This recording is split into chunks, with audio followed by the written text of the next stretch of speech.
only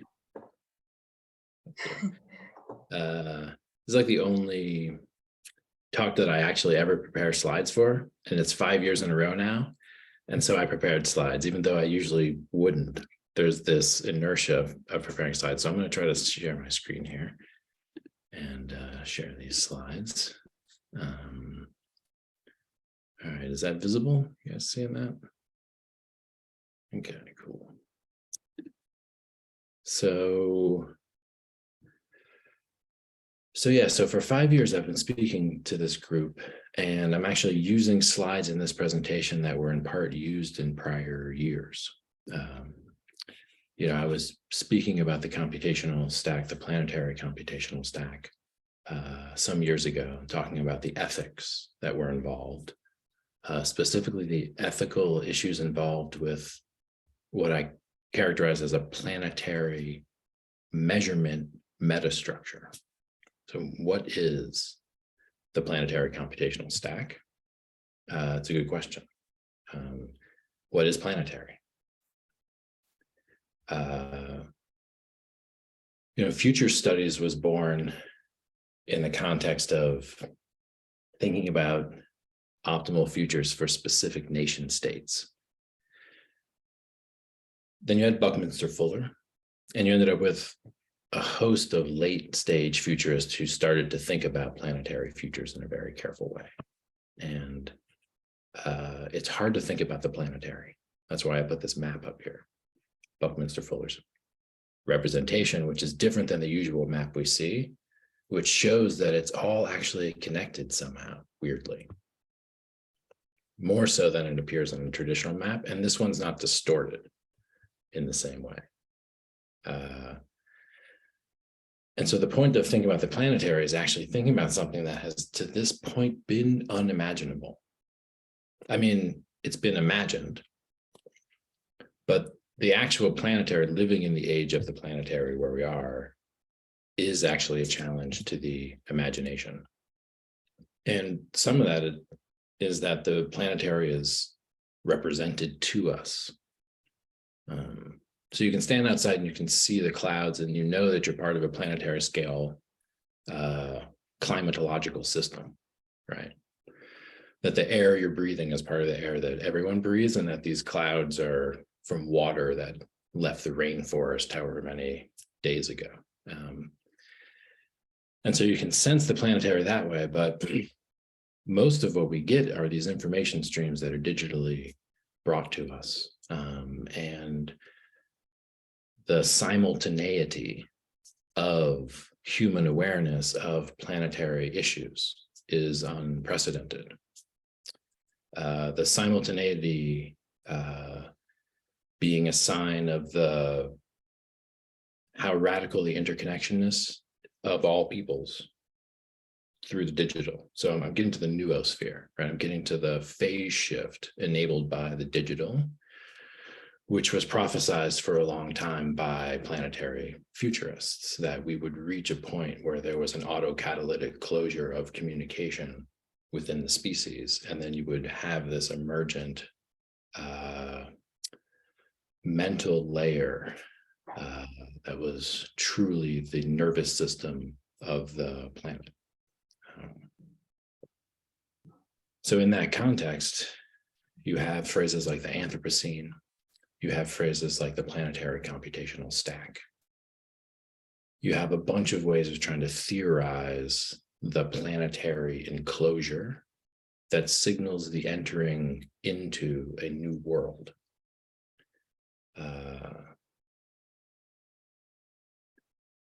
So Benjamin Bratton is, I think, the one who coined the term planetary computational stack. I'm not sure, but I think so.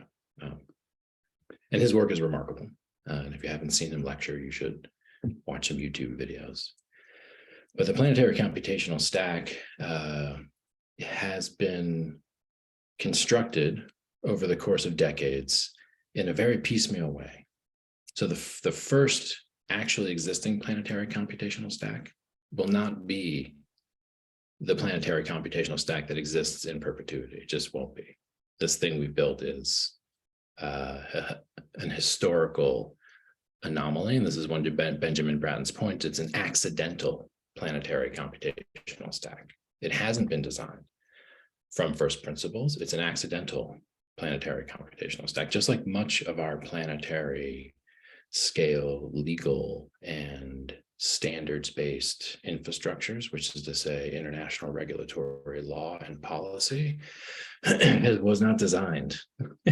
It was built as needed in a kind of accidental way. So we're looking at the emergence of an accidental planetary computational stack, which reaches all the way down into the rare earth mineral mines of Africa and all the way up into the high rises of fast-paced finance trading in let's say Manhattan. And so it spans the full space of planetary geography and the full range of all, let's say, commodity supply chains. It implicates everything now. The digital is not an aspect of the economy. The digital now supervenes across the entire economy. What that means is that it's a planetary measurement metastructure primarily.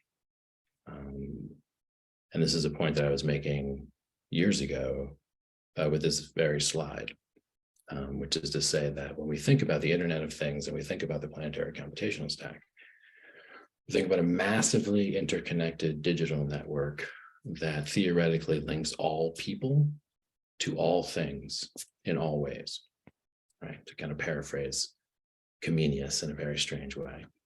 But the planetary computational stack is a metastructure that, as I said, supervenes on the economy, and the economy is, you know, currency exchanges and measurement. Digital social media platforms are also basically psychometric platforms. Psychometrics is fundamentally a field of measurement. And the spatial grid, which is increasingly mapped by self-driving cars through, you know, numerous cameras per car, which gets uploaded to the cloud, so that Tesla has a kind of like updated, omniscient spatial grid uploaded through all of the various cameras on every Tesla driving around in every part of the United States, let's say. So the ambition here of the planetary computational stack is actually to embody a form of omniscience, total planetary self-awareness, mediated through a planetary scale computational stack that's augmented by ubiquitous sensor and actuator networks. The primary and most important sensor and actuator node is the human.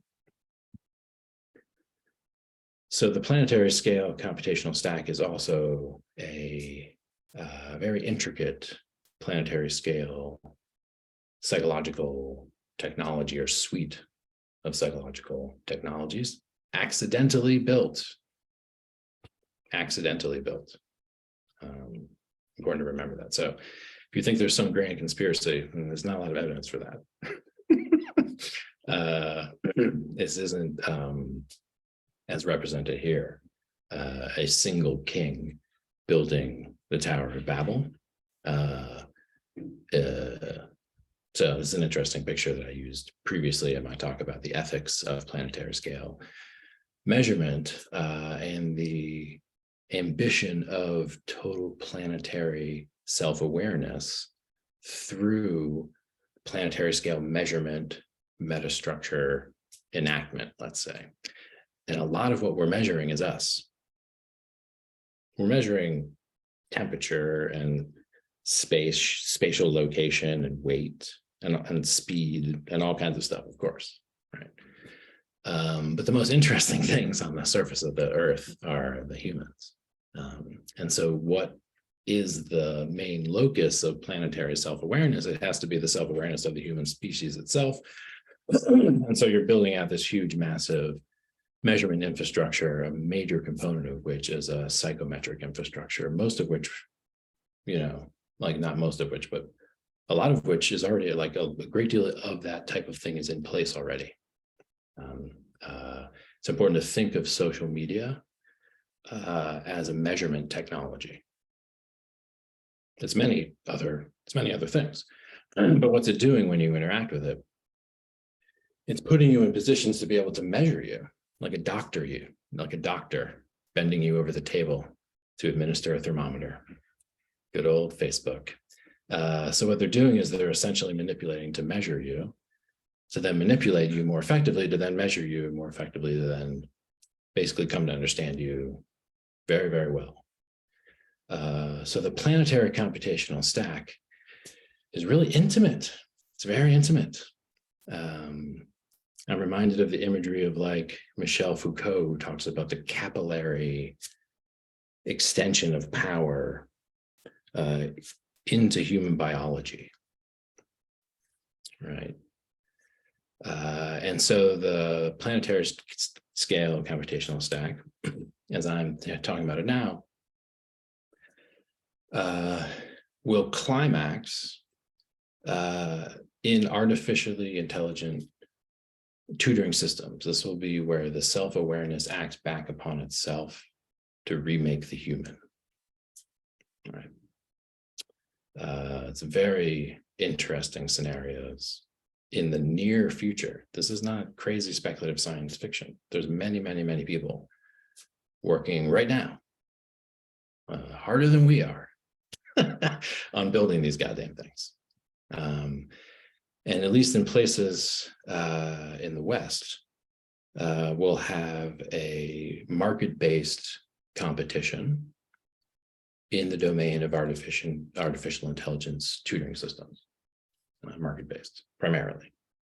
It'll be a race for the most effective and most useful.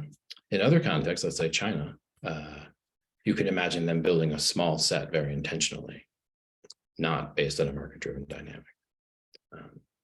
In either case, what you're getting is an unprecedented intervention into intergenerational transmission, right, into the fundamental dynamics of society by an entity that is working on behalf of the planetary computational stack.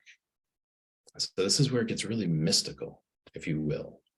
So it sounds scary, and it is scary, but it's also very remarkable, which is that we have a planetary scale omniscient measurement metastructure enabling planetary self-awareness, which then wants to tutor you. Right? The planetary scale computational stack, the self-aware noosphere, is going to turn and face you. And it's going to measure you, and it's going to know you really well. It's going to ask you what you want to know.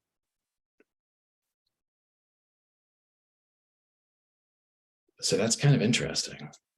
It's archetypally religious, unequivocally, archetypally religious.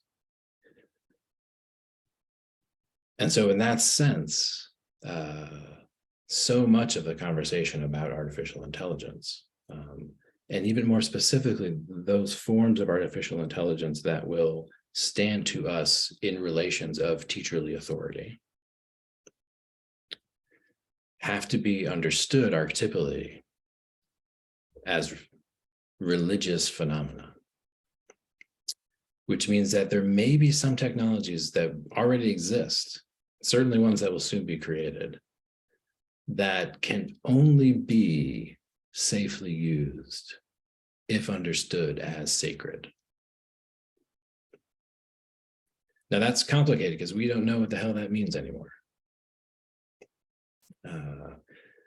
So we're in for a ride.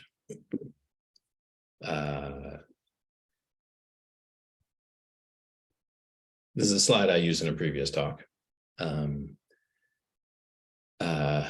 Martha Nussbaum, John Rawls, probably two of the greatest scholars on the nature of justice and what it means for a social system to be fair and just. And Nussbaum looks very happy. Rawls looks concerned. Rawls is concerned, and he should be. The point of the slide is that if you think about artificial intelligence in the context of a non-relativistic ethic, right? So there's some ways to think about it that it doesn't really matter what happens in the universe. Humans make up all meaning. Humans make up all ethics. It doesn't really matter what we do. We think it matters, but ultimately it doesn't matter. So then, therefore, you can make up any ethic you want, more or less. So we all know the relativistic ethic, which is very common and actually the default ethic of the scientific worldview, whether they like it or not, unless they change their ontology. This is a mouthful, but we can argue about that. A non-relativistic ethic says no.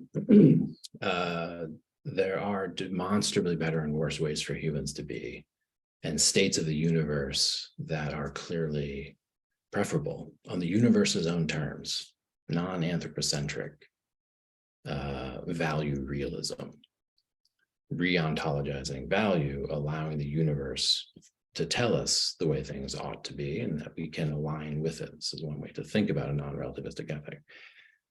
Understanding AI and especially intelligent tutoring system approaches to the utilization of AI, I believe must be done with a non-relativistic ethic. And it must be done also with that prior archetypal religious characterization.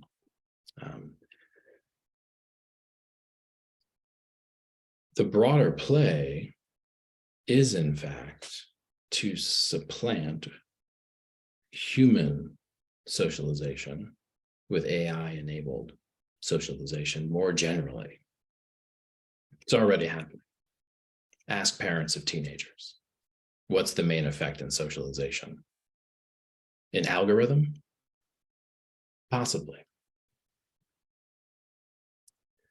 So this question of AI-enabled socialization that is built to scale, what will that look like? In a lot of ways, it'll look like emergent religious process, emergent religiosity, which again relates to the archetypal structure of the human AI tutorial, right? Like it's gonna feel, and many transhumanists believe it will be like relating to a god, right? So that's interesting and very important to understand the power of what the AI tutoring system opens up, right? That no human you talk to has something plugged into the back of their head yet that connects to everything known and everything being measured in real time about everybody everywhere and everything you ever did on the internet and every email you ever wrote and how you wrote them, right? This thing would. And so in that sense, relating to that thing is going to be like relating to something that's holy or sacred, radically powerful. We're not going to want to admit that. And so we're going to make a lot of our AI tutoring systems simply humanoid. We'll make them like teachers. And we'll make them friendly. And we'll try to deflect from the center of view how unusual the relationship actually is, how unlike a human-to-human relationship it actually is, how completely unlike a human-to-human relationship it actually is. Now, you can make a user interface where the entire self-aware planetary computational stack talks to you as if it's just a normal person. You can totally do that if you want to. It would be a very charismatic person because it would know everything about you. And it would potentially obsolete normal human relationship, which is dangerous. So if we take seriously what the actual ontology that we're in here is, then I don't think we should make artificial intelligent tutoring systems humanoid. I think we should make them as scary and unbelievable as they actually are, which means studying the archetypal properties of historically documented human to non-human intelligence communication. So I'm thinking, right, of the burning bush and taking off your shoes in front of the burning bush. and you think of wrestling with angels, and other structures of human to non-human intelligence that have been tutorial and educational and well documented, and that actually resonate with deep, almost limbic level human reaction. And so, as you can see, as I'm saying this, it's like, in one sense, this is amazing and very exciting, but there's an ominous mood, and some of that's because of the tone of my voice, making it seem ominous. And if we had a happy soundtrack, maybe this would sound like it's about to be a really awesome science fiction movie. But the main point here is the ominousness is actually the power. It's actually it's the silence of this huge power that's about to descend, that we're like tinkering with, that we built accidentally.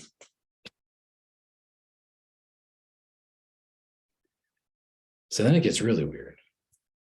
If you just think about where it could go, if you just think realistically about where we already kind of are, we're in a situation where we will have a call for, as we already have robots that care for lonely old people. We have robots that care for lonely old people. We have robots that care for lonely single men. And so we're going to have robots that are parents. We have to think about this seriously. And we have to think about artificial intelligence in the context of a non-relativistic ethic. It's the only way to think about this in a way that's not scary. It's scary no matter what, but if it's true that value exists in the universe, and it's not just up to us, and that there's a field of value that the human can align with, that technology can be axiologically designed in a way in relation to an ontology of actual value in the universe, then we could build artificial intelligent parenting systems that would at least help parents to raise amazing kids, kids powerful enough to save the world, for example, right? But you can all imagine the creepy as hell dystopian artificial intelligent parenting system, which is given to you by the state. Let's say if you're under a certain income bracket, we give you this AI tutoring system, which will raise you. So bear with me. Years ago, I spoke here about this phrase, all right, that there are these potentials in emerging technology that make possible to disrupt intergenerational transmission in a way that has never really occurred before, at least not on this type of scale. And for those of you who have heard me speak before or read my book, this phrase intergenerational transmission holds a lot of weight because it's actually about how a social system continues to exist, right? So it's akin to social autopoiesis, right? The phrase autopoiesis means the self-making or the self-creating. So an organism does a lot of stuff. It expends a lot of energy making itself.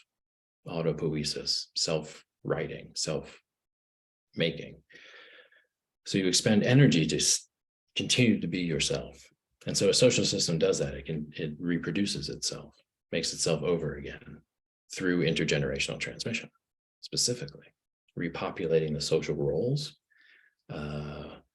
and building into the next generation through usually parent, child, but then teacher, student, and then, boss, employee, president, whoever. Like there are these things that enable intergenerational transmission. So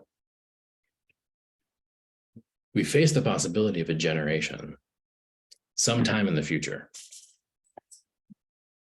which is mostly raised by robots, not by humans. Right. So that would be we wouldn't be human anymore. This is my argument. We would become something else. I'm not saying that it's bad. Perhaps we've been terrible parents and terrible teachers all along. And that if we give over our children wrapped in some loincloth to a technological angel, it will raise humans capable of solving the problems, which we've clearly not been able to do. Right. So perhaps. But it's also the case that, at least by the way, I technically define the human, separating it from the other animal species. One of the ways that definition works, and this is pulled from comparative psychology, especially Michael Tomasello, is that the human is the educating species where we invest a lot in intergenerational transmission, and our young ones stay young for a long time, like way longer, like a long time, and they gestate for a long time in the womb. And when they come out, they're completely vulnerable. And they can only survive through these very carefully orchestrated joint attentional situations that are the fabric of human relationship and intergenerational transmission. So that means that if you take a humanoid infant, and it's attended to by humans, of course, and probably some functions can't be replaced, but it's primarily socialized through interaction with a robot. And don't think screen. Don't think screen. It's not, screens are passe already. It's not, we're already on to augmented reality glasses, and then eventually humanoid domestic robotics. So don't think screen. Although that's kind of what's happening now. They're just staring at the screen all day and being raised by the screen. And this was the concern with television long ago, that you'd just be raised by the TV screen. But it actually wasn't addictive enough. This thing, you can go to bed with this thing, although people sleep with their TVs. But in any case, you get my point. We're facing a situation with the result of these technologies and their exponential growth, and their largely unsystematic and unplanned and accidental enclosure of the entire planet, and then enclosure of the human psyche. The risk here, the risks are various, but one of the main risks isn't just everybody dying. This is a lot of what people think about when they think about existential risk. They think about the death of all humans, or the death of all life. Can you do that? Right, you need a timeout until you calm down. Hey, I think, who is that? Is that Schlosser? You gotta mute yourself, bro. That's anyway, so somebody needs a timeout. Clearly, this is the theme. So there's two ways to think about existential risk, right? One way is to think about runaway AI weaponry or fundamental supply chain disruption that cascades to nuclear war and all the humans die. This is terrible. This is existential risk as we know it classically. Another way to think about it is not the death of humanity, but the death of our humanity, which is to say the death of the human being, even though there is the continuance of the biological species. So the scenario I just ran, where you have a catastrophic disruption of intergenerational transmission through the interpolation of an AI-mediated socialization system, a totalizing AI-enabled socialization system, where the main effect on human socialization is the algorithm. Then I think even though things would continue to go. I don't know what it would look like, but things would we'd be alive. But would that generation be able to speak to the prior humans as members of the same group? So this is the issue. It's about the conditions for the possibility of moral agency as we understand it, and the unbridgeability of communication across the generational gap due to the new self-understanding that has emerged as a result of being socialized completely in relationship to domestic robotics and algorithmically orchestrated exposure to even human relationships. Who would you see when and have which conversation being determined by your AI parent? So that's weird. That's where we just crossed the threshold and initiated our extinction and didn't even realize it. Now, again, if you're a transhumanist, you've actually just succeeded. You've actually just stopped all the stupid humans from reproducing and made it so that we start anew, right? That now we have a new type of being that is not a human being raised by other human beings, that is raised by something that really knows what it's doing. Right. So that's the ideology that's driving this, I believe, is a misanthropic confusion, which basically is misunderstanding what's actually primary to human relationship and human life. And it's not control and prediction. It's love. It was Lewis Mumford, the great, maybe the last real humanist, Lewis Mumford, in 1971, saw this issue, saw this problem, laid out basically what I said. Early with Skinner, with the early attempts to have teaching machines. And he basically nailed it. He said, actual education requires love between teacher and student. It just does, just like actual parenting does. But the question of love between a robot and a human, I mean, it is the stuff of science fiction, and it's the stuff of delusion. And we can't have fundamental confusions about human emotions that basic, but they will arise. Right.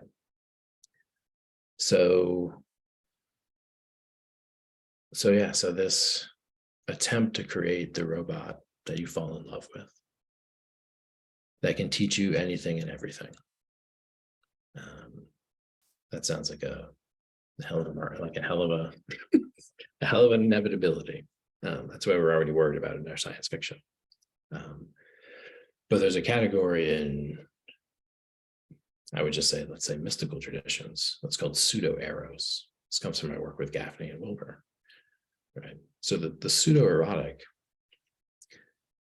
seems fine. It's a delusion of love. It's a delusion of love. But it wears out, it's self-terminating because it's actually not plugged in to the source of value that always already exists in the universe if the human sees it, feels it, and aligns with it. So the obsoleting of human relationship, the confusing of human love and relationship through the interpolation and interference of AI-mediated socialization is the concern that I'm raising here. That the planetary scale computational stack is, I think, important to conceive in terms of planetary scale psychological technology, and therefore educational technology, and therefore technologies of socialization. That's it. That's basically what I wanted to say. And so I hope that it was clear that there was the potency of the moment and the amount of power on the table, and the intimacy of that power with our mind, which is to say, as I said, the capillary nature of the way the planetary computational stack is going to seep in to so many aspects of our lives. But note also the mystical archetypal structure of that powerful potency of this moment. right? The planetary computational stack gives way to the planetary scale omniscient measurement metastructure. This enables planetary self-awareness of a type never before achieved. Even if it's just objective measures, even if it's not psychometric, but it is mostly psychometric, that the noosphere becomes aware of itself through ubiquitous psychometric measurement, coupled to actually geospatial measurement of your proximity, right? And all the commodity supplies that land at your doorstep that get delivered to you, put on your credit card. It knows everything. And it's aware of everything. And then it looks at you and it offers to tutor you. Right? That the self-aware planetary membrane, the noosphere, itself will become the teacher of teachers. This is a mystical idea. You know, the temple mysteries in the Western mystical tradition speak of measurement at a planetary scale. They speak of a time, and Steiner locks into this, and Comenius locks into this. With the Rosicrucian movement, they speak of a time when the entire world will become a temple. And it's a planetary enclosure of sacred geometric architectures. This is the vision, that the destiny after the garden is the temple and the orchard existing together at the planetary scale. And so there's this prophesized moment, actually, and again, Steiner is the source text for this, but he's linking it into the Masonic order and the Rosicrucians and strains of mystical Christianity, which are linked into the temple mysteries of Judaism, the Temple of David, and the actual geometries and mathematics of things like the Ark and things like the temple. Where in the Bible, there's actual like measurements given. Like, here's how you build this thing. Man. You have to build. You're going to have to build something. And it's going to have measures, and it's going to have space, and it's going to have either sacred architecture or not. But you're going to be building something. And it's going to be the size of the world. You're going to build a temple the size of the world. And so this was noted by the esoteric streams that led into modernity, and Steiner in particular. And so there's more to say there, but there's a lot to kind of leave unsaid. Because I've already referenced the archetypal structure of the human AI tutorial. And if you couple that to the idea that, okay, the planetary computational stack and this enormous enclosure that now surrounds the biosphere and the geosphere, this noetic enclosure, which is enabled by these digital architectures, that this could be something quite remarkable. And it's like we can't actually imagine it. Can't. It's kind of happening to us. And so we have to figure out how to act correctly where we are. And as designers and technologists, people who are thinking about the cutting edge of how to work with the human technology interface, I hope that some of what I've said is useful. And some of it's cautionary tale, totally. But some of it's also meant to be just showing the actual power and potential. So that's what I got. So I don't know even what time it is, but my sense is hopefully there's time for a question or two. And I'll stop sharing my screen and come back. So very curious how that landed, because I couldn't see any of your faces as I was presenting. So it was kind of like speaking to my own slides. Daniel.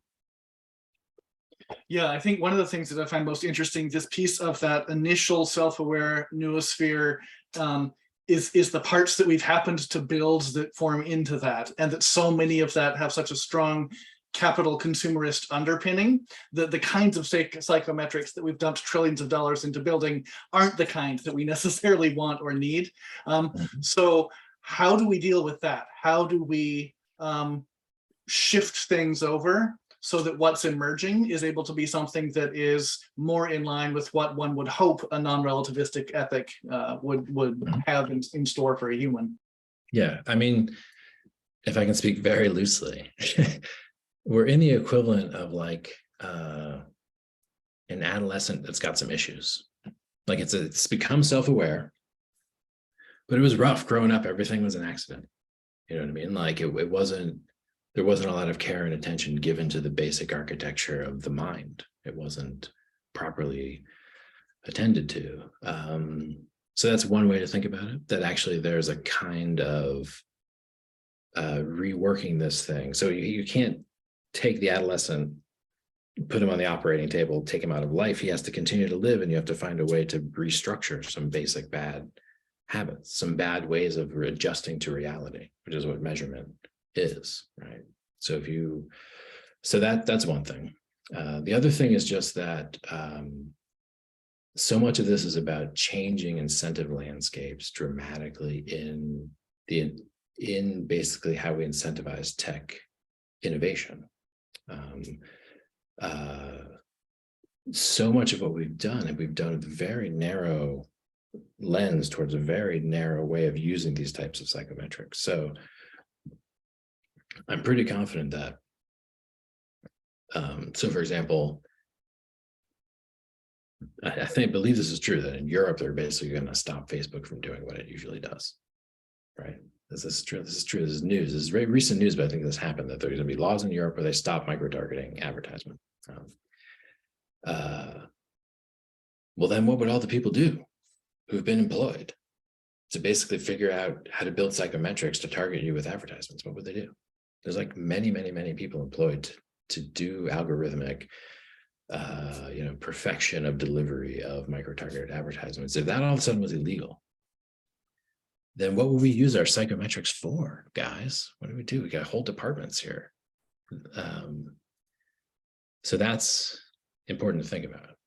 Like, if all of a sudden they had to make algorithms that prioritize learning,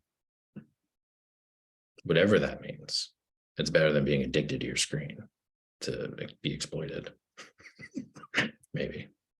So that's one way to think about it, is actually just turn this thing differently, and you get a whole class of innovative knowledge workers solving a different type of problem, and they will likely come up with some good stuff. But right now, we're going to fight that to the death. They want to keep the micro-targeting advertisements. They want to keep all psychometric innovation in the domain of, they want to keep it all locked into basically optimizing for addiction and attention capture and other weird stuff. That's the thing.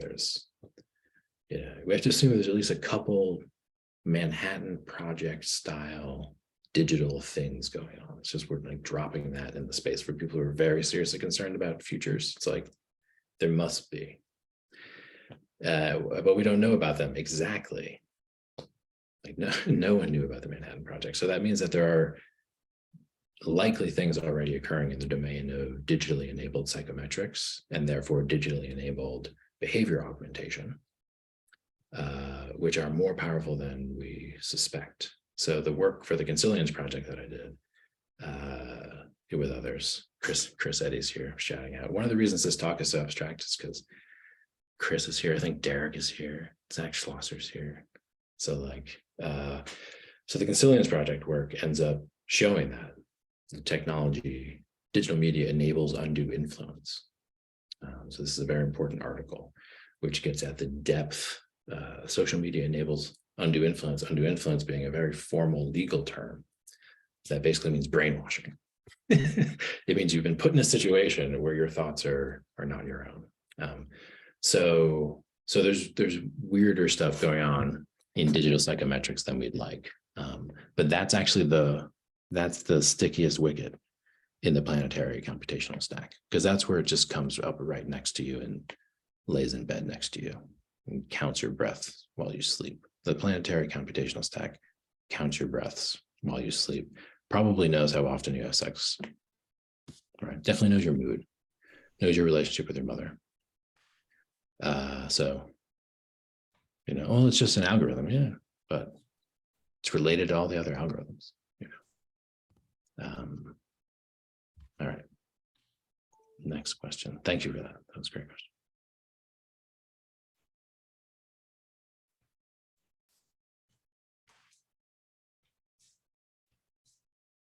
I can't see everybody, so I don't know if there's a hand raised.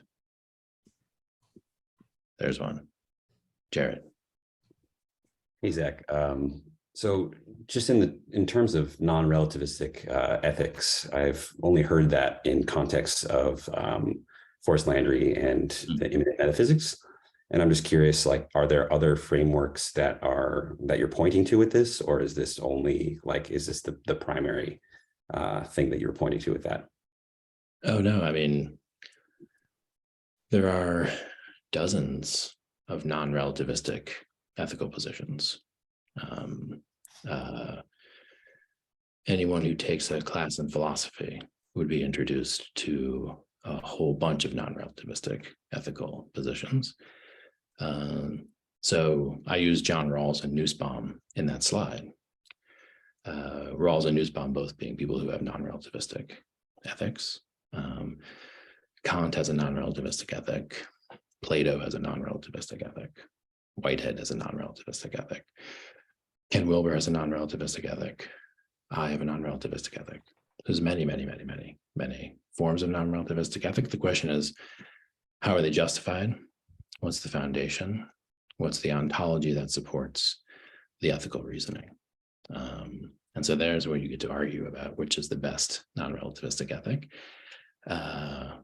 which is prior to the conversation about how you argue against the relativistic ethics. So you want to bring your best non-relativistic argument to the table when you're debating these guys who think that there's no such thing as the viable relativistic ethic. And one of the reasons why it would be understandable that there might only be one non-relativistic ethic is because most academic discussion tries to ignore this huge lineage of non-relativistic ethics because it's much more convenient to have a relativistic ethic these days.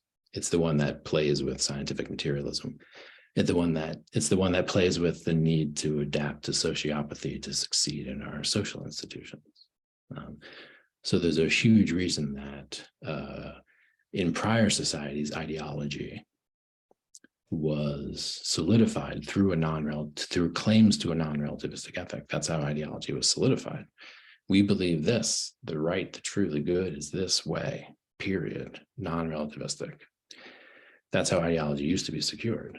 And there's problems with that, huge problems, massive problems. So postmodernism comes in and says, let's do away with those types of absolutistic claims and therefore liberate us from these structures that mostly we inherited from the prejudices of pre-modernity.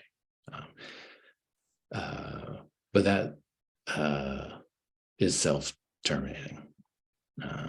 And so there is a need to resuscitate non-relativistic ethics. And there's many contemporary camps. I did my work on Rawls, the doctoral level, the work around Robert Brandom, because you also have to have a non-relativistic epistemology.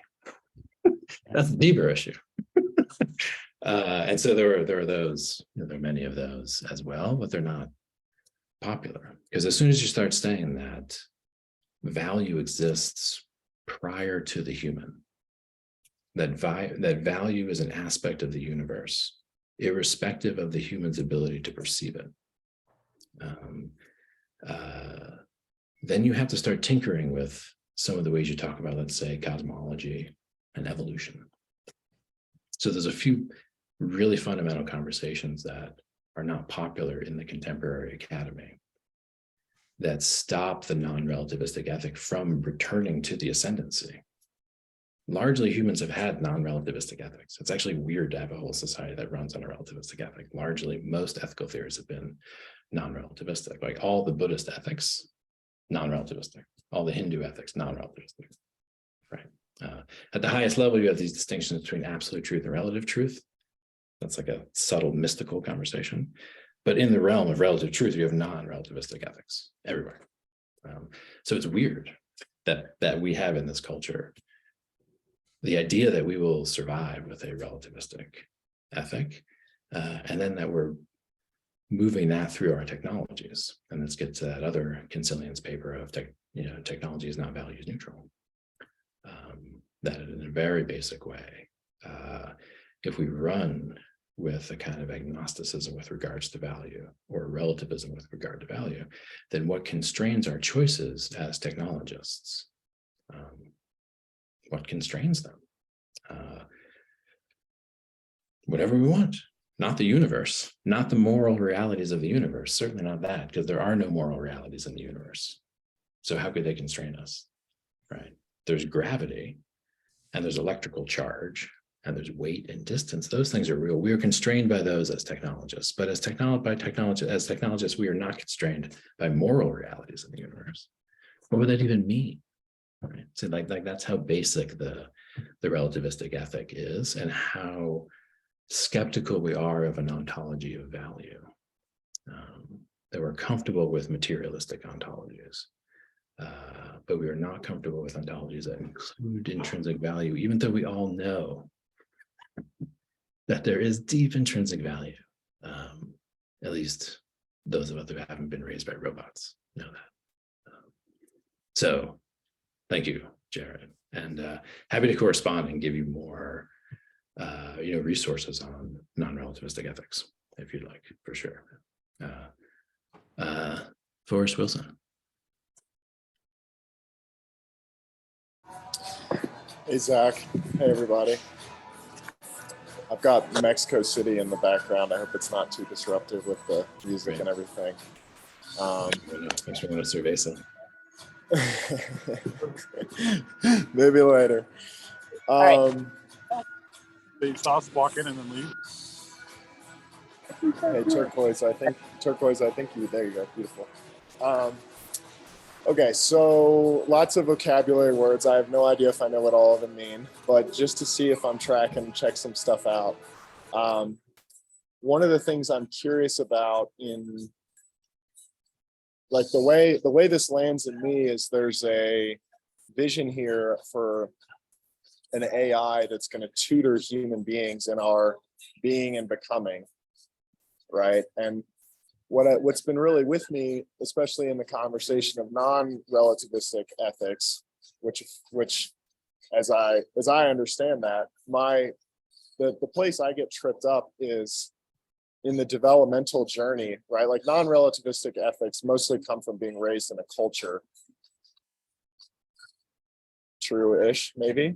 That's a probably non-relativistic. This is what the relativists. Non-relativistic, yeah, non-relativistic statement or relativistic statement on non-relativistic ethics. Well, this is one of the arguments in relativistic ethics, right? Like that fundamentally your ethical beliefs are reducible to culture without remainder.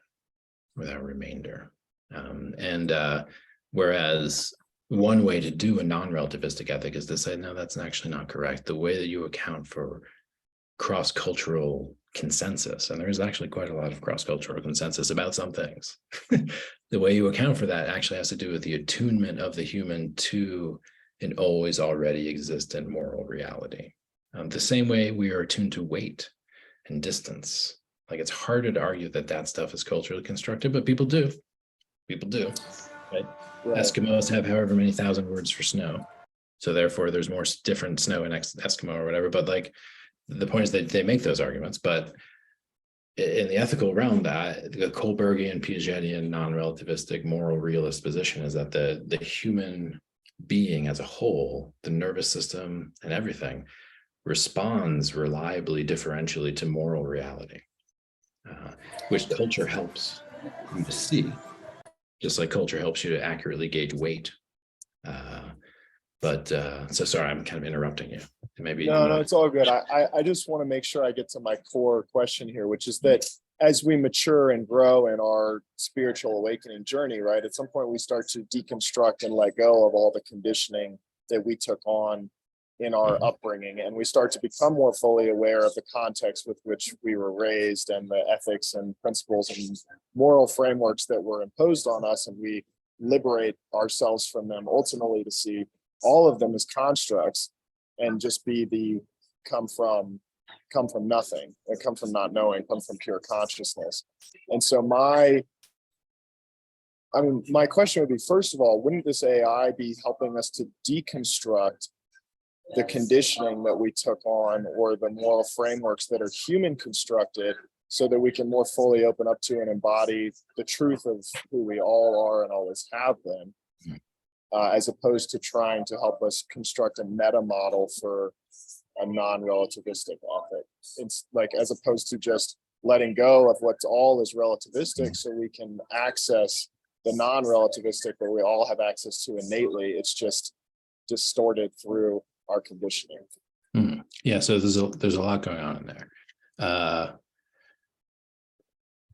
So pedagogically, were I to teach a course in non-relativistic ethics, it wouldn't be theoretical, it would be experiential.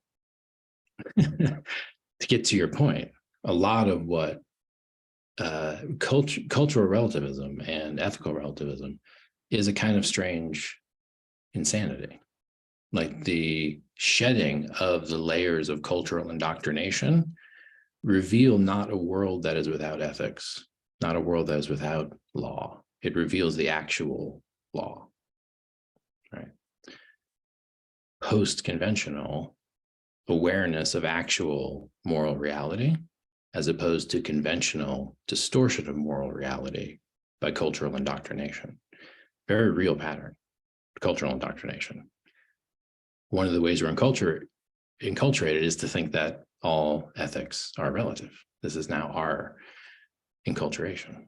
So it's important not to confuse those two things. One being that, as Buddhists and other traditions and Judaism recommends, like clarity of awareness, shedding even of identity reveals what, right? Kindness, compassion, spontaneous right action. Spontaneous right action and spontaneous perception of what is good, bad. Not through more concepts and language, through the shedding of it and awareness. So this is one way in to a non-relativistic ethic. There's another way, like the Rawlsian way, where you build a huge edifice and you prove everybody wrong and you show that there's this demonstrably non-relativistic ethic in relation to a great ontology.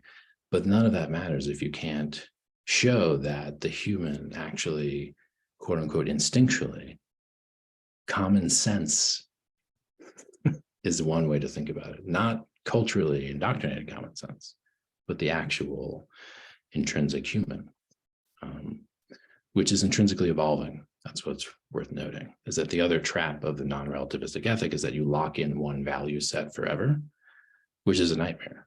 That's not what we're looking at. We're looking at evolving value. We're looking at eternal evolving value.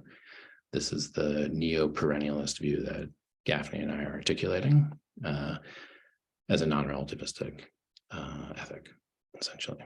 So hopefully that was helpful, but your intuition is correct. And that so much of this is about shedding cultural scripts and the perception of value, which McGilchrist calls a value-ception. And again, McGilchrist is a value realist. And a lot of that has to do with his getting out of the biases of the left hemisphere. But value-ception, which is the direct perception of something as valuable, requires a move to the non-linguistic, non-analytical dimensions of human perception and mind. So there's a big insight there, but you also need to have good moral reasoning, as McGilchrist also says. So there's this balance in those two. So hopefully that is helpful. We got two hands. I'm not sure. Looks like Nicholas is there. Hey, Zach, thank you for the talk. Maybe to take a bit of a McLuhan angle and try and think materially about media and how that's changing really the way we even access ontology, I would say, and how I think that affects a lot of the dynamics by which, you're discussing relativistic ethics. And I'll use an example here. In terms of memory, and information. In an oral culture, prior to having external memory from the body that you have, our brains and sense making actually functions very different. If I were to draw this for an oral culture, and I would ask somebody in an oral culture, what is that? They would say, that's this can, or that's a plate, or that's the town well, because the carrier of information in an oral culture, sound, can only refer to things that are physically and temporally present. So your mind is literally geared to kind of like ping sense off of that. But when we go to a literate culture where we've developed external memory, and I draw this for you, and I ask what that is, everybody says a circle. You go immediately to the highest level of abstraction, and the form that is in the well, the plate, the cup, the moon, all of those kinds of things, and can drop in and out of all of those different contexts. And you can see the difference. I mean, and if you map someone's brain, you see that firing differently in their cerebellum and synapses. And we're now in a new moment with external memory where we both have this ability to store things outside of the body and test against it, but also recall it immediately. And that's the upgrade that we're in the middle of now. And I would say I have some intuitions about how that adds contour to some of what you're talking about, but I might be interested to kind of hear your thoughts on that. There's a lot to say on that. So two things, I'll try to remember them both. So one is that our brains are different. We're cyborgs, like full stop. Like if what you're saying is true, and I think it is, brains are different. All right. Broad functional anatomy aside, I don't think we're going that deep. But we are in a situation where the allocation of neuronal resources to certain kinds of things isn't necessary. So it's already been documented, right, with GPS and spatial memory networks in the brain. And basically, like, you use your GPS and it helps you get where you're going, but it also helps you not be capable of remembering where you were going. And over time, it actually degrades and they did this research, it degrades the network of spatial relationships in your brain. It changes your brain to use your GPS as opposed to just navigate. And the taxi drivers who don't use GPS in New York City, who know all the streets, have these huge, crazy memory centers for space. So the cyborg accoutrements, which are part of our extended mind, if you will, do fundamentally cascade down into neurological change. And so this is another way to think about the catastrophic bifurcation of intergenerational transmission. It's about a fundamentally new kind of neurological configuration as a result of the ubiquity of this new form of media, which is fundamentally a media of the mind. Like, so Mark Stallman, who's a very foremost McLuhan scholar, believes, that the digital ushers in something radically new. And the digital in particular is about memory. So the thing about memory is very deep, because this is what the blockchain is about, memory. This is what the server banks are about, memory. The self-aware, omniscient, planetary computational stack remembers everything and can prove it. Right? Digital, technological, historical objectivity.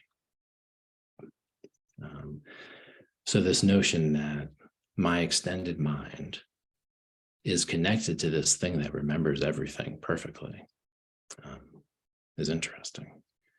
So that's worth noting. Like, there's also research to show that people who have access to knowledge act as if the knowledge is theirs. So this is one way to explain the epistemological entitlement of the younger generation, who knows how to find anything on the internet and therefore thinks they can argue with any expert. So there's a certain hubris that will come from the first generation plugged into the computational stack, because it feels like you're the smartest generation ever. because you kind of are, because you have this in your hand. But GPS analogy, maybe you're actually the stupidest generation in history because you've had all of your thinking and memory outsourced to this thing, right? All of your epistemic agency, all of your entertainment, all of your fantasies, right? All your desire outsourced to this. So yeah, no, you're right to run it through McLuhan and run it down to the base of the amygdala and back up through the cerebellum and cerebral cortex, and think about the way that, yeah, the human nervous system is being fundamentally restructured and will continue to be. And then, Elon and company are actually going to directly tinker with it through Neuralink. And so you start to get below the skin. So the planetary computational stack reaches into your skin, into your brain. So the idea is like that, oh yeah, we'll totally get along with that next generation of brain implant cyborgs. They'll totally treat us like humans. What will they treat us like humans? Are we one of them? Are they among us? Are they obligated to treat us the way we treat each other, or the way we think we're obligated to treat each other? So this is a non-relativistic ethic. Right? If it's a relativistic ethic, then the cyborgs need to know it. So some of the conversations I have with Soryu Foral, who runs the Monastic Academy for the Preservation of Life on Earth, are about the cyborg religion, the inevitable cyborg religion of the future. What does that look like? How do we make ethical cyborgs? How do you make an ethical cyborg? They're coming. Unless the whole thing goes and crashes and we're back to the Stone Age or something. And then we die from radiation when the nuclear reactors go. They're coming. Cyborgs are coming. How do we make them ethical? Make them not just treat us the way we treat cattle, for example. To put the scale of shift in perspective, just after that, what happened in between oral and literary culture was the advent of monotheism. That's the result of literary culture. Going up to the abstraction, we got the idea of one God versus what was before. And so that's the level of tectonic shift in our ethic systems that happen with this kind of media change. So I would say we will not communicate well. Yeah, right. Unless we find a non-relativistic ethic. It's a thing. Because again, we communicated well with God, well, as good as we could. And the goal was to get to be on the same page. There's radically more powerful, radically more knowledgeable thing that could destroy us at any moment. We talked to it, learned from it, agreed with it. And then in the mystical text, it agreed with us. This is where it gets interesting, especially in Jewish mysticism. There's this deep strand where it's through us that God is actually redeemed and educated about the universe. So much so he sends his only son for an advanced lesson in human being. And so this notion that the AI religion, cyborg religion of the future would inevitably result in a kind of like cataclysmic end to the biological human, I don't know. There could be an unimaginable future. Part of planetary futures are the future of planetary religion. And that's kind of what I've been raising here, that the AI tutoring systems that's one of the things they go. Like if you look back at history, at the greatest educational innovations ever, and I write about this in my second book, they're educational. They're religious. The greatest educational innovations in history have all been religious innovations up until the public schools of the civic religion of the nation states.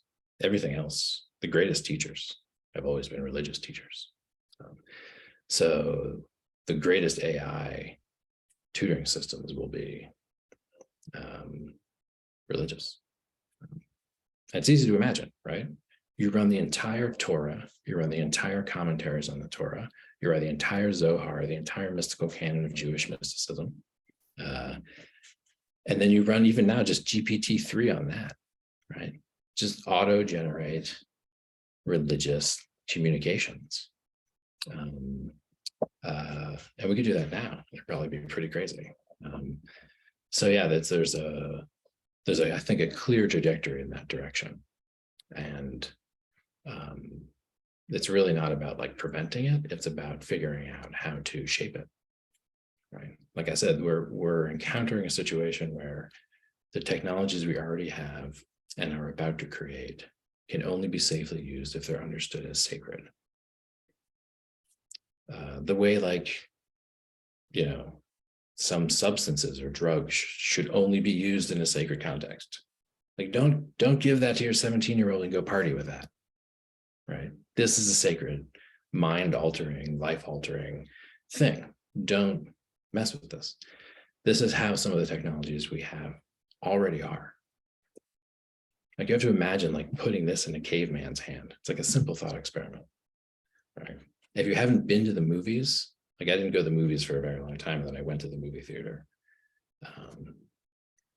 That is a very novel sensory experience for the human nervous system. It was not designed, quote unquote, to deal with that level of stimulation, period.